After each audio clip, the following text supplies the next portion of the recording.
There are philosophical differences that were much in evidence at the summit. But Obama won a big election. The Democrats have won two successive elections. They've been crystal clear about their agenda on health reform.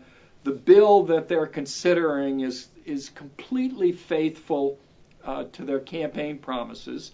They've incorporated many Republican ideas. In fact, in some ways, the bill is modeled on the Republican alternative to the Clinton health reform from back in the 1990s. It's also close to the Massachusetts plan that was enacted and signed into law by Republican Governor Mitt Romney. So this is not a wild left-wing fiscally irresponsible move. CBO has scored it to reduce the deficit, not increase it. There seems to be an opening for health reform that the country has tried to adopt for 60 years. All in all, I think in terms of democratic accountability, in terms of sort of policy judgment, I'd say this would be a good use of reconciliation. Appropriate, yes.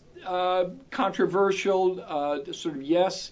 Ambitious, but there's nothing in the Constitution that says the Senate requires 60 votes for the passage of all legislation.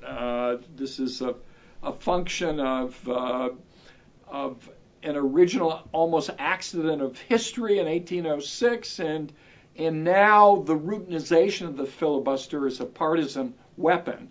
I don't see anything in American democracy that precludes majority rule.